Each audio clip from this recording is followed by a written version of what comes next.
Old Alabama Gardener. Today I'm talking about how to store jars in the refrigerator that have been partially used.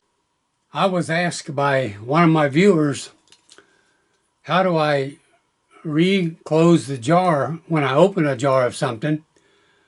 For example, if I'm opening tomato juice or maybe the jalapeno peppers that I showed that I was canning, a jar that you're not going to use all of it, and so you probably need to put it in the refrigerator.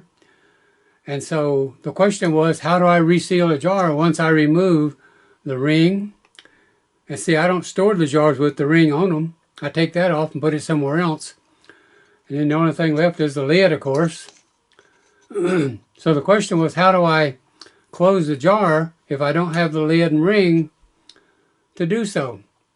So I thought instead of just typing in a reply in the comments section, I just make this little short video, show you what I use. So all right, let's get on with it.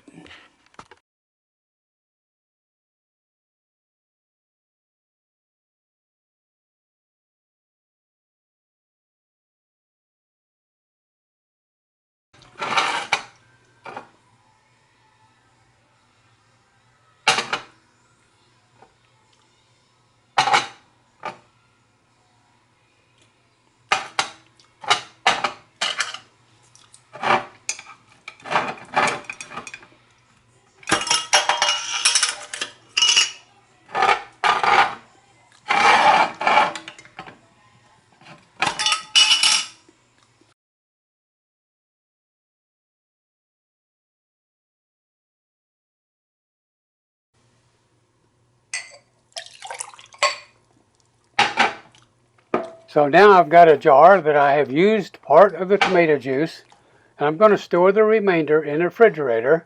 So you put on one of these reusable, washable plastic jar caps, and it works just perfectly fine.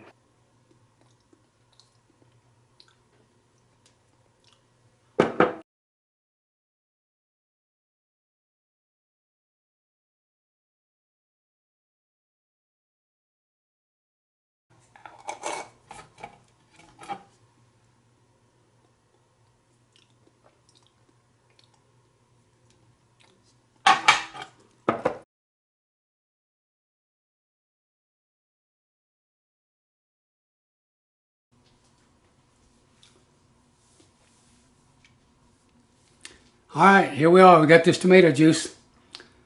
Grew the tomatoes, picked them, canned the juice. See what it tastes like.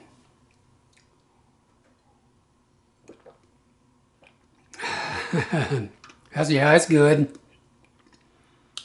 If you like tomato juice, that is pure as it gets. And it's really, really good.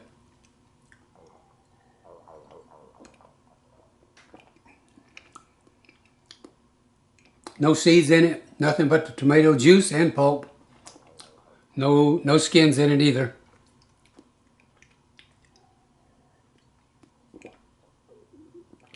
You know what I'm going to say now, don't you? I wish I could give you some of this tomato juice so you could try it. So you can see how good it is. Can't do it though. You got to get out there, get in that garden, plant them tomatoes, grow them out, can your tomato juice like this, and then you'll have tomato juice all winter. That's why I canned a little over 100 pints of this tomato juice just like this. All right,